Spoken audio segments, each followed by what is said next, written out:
Like others, our last guest is an all-rounder. Actor, comedian, Emmy Award-winning writer, filmmaker. He is ranked number 98 on Comedy Central's 100 Greatest Stand-Ups of All Time.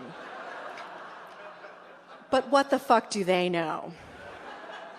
For us, he's number one tonight, Louis C.K. Thank you. Thank you.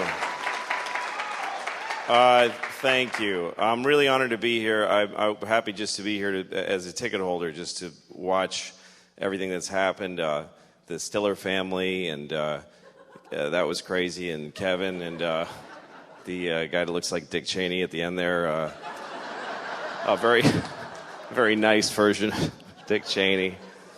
He's not a lizard, I don't think, but I think I can just tell you what George is. I'm a comedian, and I do what he did, and he was the first person I knew that I knew what comedy was. Children love to laugh, but most people that make children laugh for a living suck at it. Clowns aren't funny. There doesn't exist a funny clown. If a person was funny, they'd do comedy because you make money doing it. No clowns. There's no HBO clown specials if you make a bunch of money. So clowns suck. And kids just look at them and just go, just please stop trying to make me laugh. There's nothing worse than a person who's not funny trying to be funny, and that's what a clown is. A guy waiting for a bus is funnier than a shit clown at a kid's party. So, but kids need to laugh, so the first time you really laugh means a lot to you. And I remember my first big, like, grown-up feeling laugh, and I saw George Carlin on Saturday Night Live, and he said, what do dogs do on their day off? They can't lay around, that's their job. And something went off, and I just couldn't stop laughing. And the idea was born in my head at that moment. I want to be funny. I want to be a comedian. I didn't know that a grown person could be a comedian. That's an incredible thing to me. And I had other heroes, Richard Pryor, Steve Martin, Bill Cosby, but George was like me. He was an East Coast Catholic. I had something to identify with him. And the first time I remember getting a laugh, I was in fourth grade, and they asked the class, the teacher said, there are 3 bones in the skull. Name one. And I said, the noggin. And I got a big laugh. And I thought, hey, I could do this. I could be like George. So I started doing, right out of high school, started doing stand-up. Didn't go to college, didn't pursue anything else professionally, really. Started doing stand-up. First time I went on stage, I did a minute and a half, and I bombed. It was terrible. But I wanted it so badly that I kept trying, and I learned how to write jokes. And I just had jokes, kind of funny thoughts. And about 15 years later, I had been going in a circle that didn't take me anywhere. Nobody gave a shit who I was, and I didn't either. I honestly didn't. I used to hear my act and go, this is shit, and I hate it. But I've been doing this for 15 years, and stopping now is like getting out of prison. Like, what do you do after 15 years of stand-up comedy? How do you re-enter the workforce? So I was in a really bad place. I hated my act. I've been doing the same hour of comedy for 15 years, and it was shit, I promise you. And I was working places like Chinese restaurants. And I'd do a show in a Chinese restaurant where they don't even know there's a show going to happen. They're there to eat. And all of a sudden you'd go, hey, everybody. And people are like, I'm eating. I don't want to be forced to sit in this. So I was doing a Chinese restaurant called the Kowloon in Boston, in Saugus, Massachusetts. And I was sitting in my car after the show just feeling like, this was all a big mistake. I'm not good enough. And I felt like my jokes were a trap.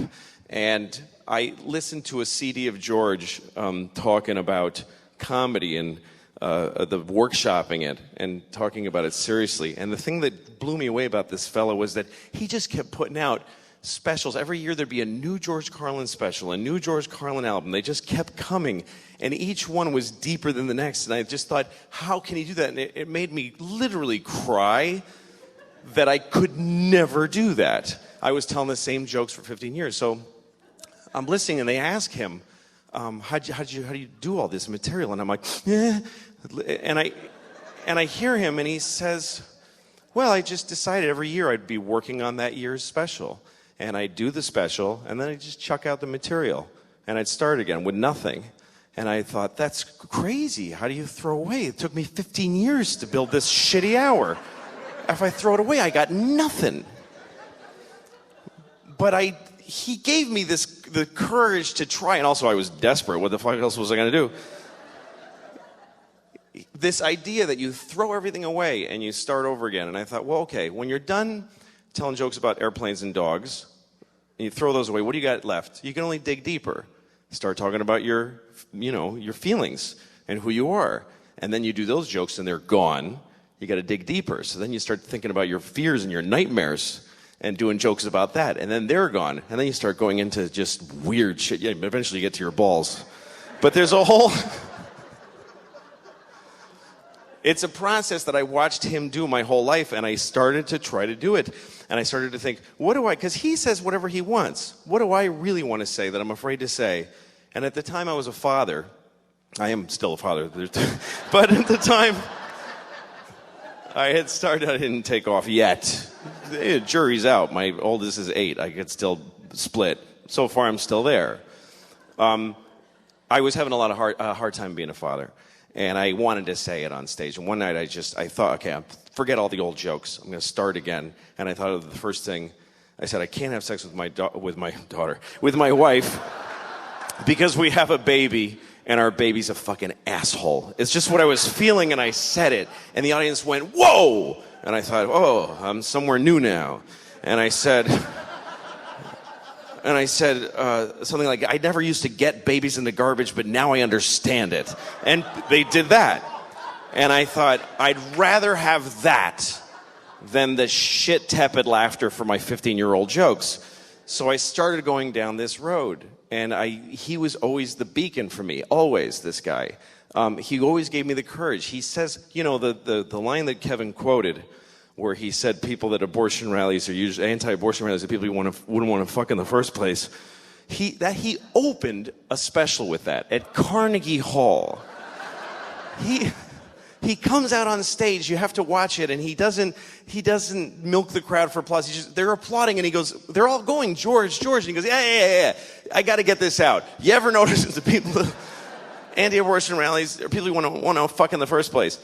And most comedians would do a good half an hour of really sweet material and couch that joke in but he just had to get it out there. So he set that example for me, and that's the way I've done my act. And since then I've done 3 comedy specials, and I've started down the same road. It's been a massive change for me. I feel every year I've got something to work for. I'm doing exactly what he taught me to do, and on stage I feel a courage to say what I want to say because of this guy. And anyway, a few years ago, I was about to tape my second stand-up special, and he was taping the same night in LA. He taped his last special on the same night that I taped one, and I remember feeling like, this is amazing that I do what this great man does, and that we do it in the same way. And he died, and he kicked me in the balls when he died. It really hurt. And then I remember that, and I don't want to be doing this, I'm sorry, but later I was at it doesn't matter, and my phone rang, and it was his daughter, it was Kelly. And I have 2 kids, and they're girls. So I thought, he's got a daughter, and his daughter's calling me. And I know what it means to have a daughter, because I have 2. And she's calling me and asking me to come and say something about what he meant to me. So that was a big moment for me. I'm very proud to do what George did. I know I was supposed to close funny, but I'm not good at doing stuff that isn't my act, so I'm sorry. But he was a great man, and anything that ever happens to me that's good is due to this guy. And I can tell you, because I do what he did, that it was really hard to say the shit that he did, and that it took a lot of courage. It was difficult. So thanks for coming and honoring him, and thanks for having me.